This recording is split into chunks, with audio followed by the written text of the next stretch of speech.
I used to spend a lot of time at the arcades in the late 80s and early 90s. The Teenage Mutant Ninja Turtles were huge then, and an arcade adaptation was released by Konami in 1989. The game was immensely popular, usually with a small crowd gathering around the machine. Konami then proceeded to release similar beat-em-ups, borrowing the same formula in which made the Ninja Turtles game so popular. So in 1991, Konami did it again, this time with the highly popular show The Simpsons, offering yet another 4-player beat-em-up starring Homer, Bart, Marge, and Lisa as the controllable protagonists.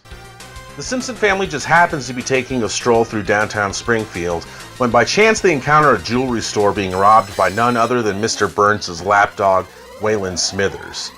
A collision ensues and the stolen diamond lands in Maggie's mouth, replacing her pacifier. In his haste, Smithers runs off with Maggie and the jewel and promptly dispatches a horde of goons to keep the Simpsons from following. This is how the adventure begins. Now you have to take into account that this game was released in 1991, and at the time of this game's release, The Simpsons only had 2 seasons under their belt. Back then, Smithers was seen more as a villain, rather than the subservient sycophant that we know him as today. Now I've got you, Simpson. Also, why the hell would he need to rob a jewelry store, presumably for Mr. Burns, when Mr. Burns is easily the richest man in Springfield?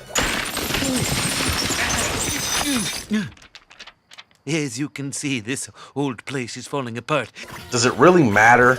Just plug in some quarters and let her rip. So the gameplay is very similar to the Ninja Turtles arcade. You can choose from 4 different Simpson family members, each with their own attributes.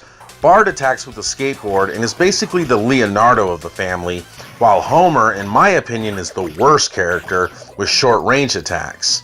You could say he's the Raphael of the game, and you're going to hear several Turtle Arcade analogies because the 2 games are so similar.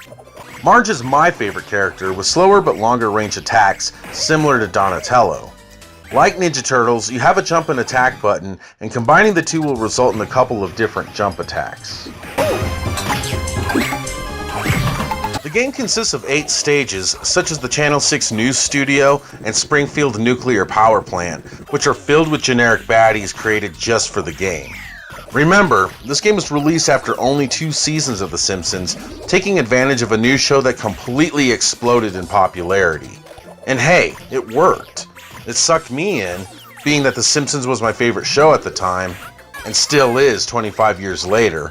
I still watch syndicated Simpsons religiously. Oh, Papa Homer, you are so learned. Learned, son. It's pronounced learned. Now at the time, this game was very impressive. The graphics are cartoon-like, remaining faithful to the show, which is one of the biggest draws to the arcade. Like the Ninja Turtles arcade, it was awesome that the game looked so much like the cartoon. It was hard not to drop quarters into it. The sound is very loud and arcadey throughout. Back in the day at the arcades, there were always those certain games that were so loud you would hear them throughout the entire arcade, drawing patrons to them like flies to shit. This was one of those games. Jam-packed full of voices and loud sound effects, The Simpsons can get a bit obnoxious. But like most Konami games, the music is pretty good, with this boss theme sounding eerily like Contra.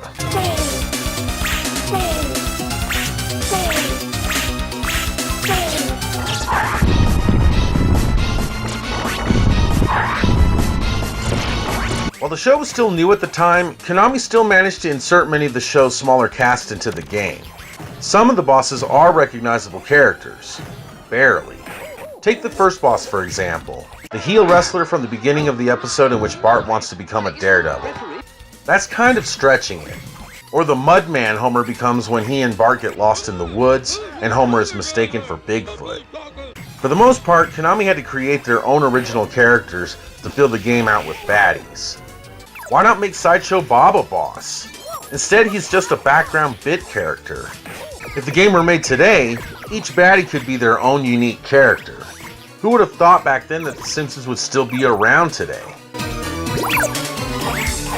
Since the game is basically a Ninja Turtles arcade clone, button spamming and jump attacks are going to be your best friend here.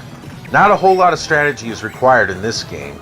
Back in the day, you'd be practicing grabbing another quarter from your pocket and dropping it into the machine more than anything.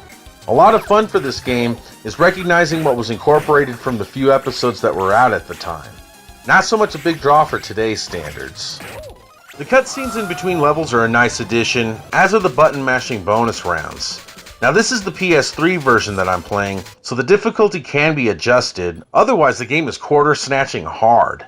Like with most multiplayer beat 'em ups, you're gonna have the most fun playing it with your buddies. And as much as I would have loved to have captured 4-player gameplay, it would require having 2 more friends. No! As much as I loved this game when it was released 25 years ago, it definitely feels dated today. The main reason I would recommend it is for nostalgia, as the gameplay can get a bit tedious and repetitive at times. There's simply not enough moves for a beat 'em up game to keep me interested. The main draw for this game back in '91 was the license and the cartoon-like graphics. There were already better beat 'em ups out there to spend money on.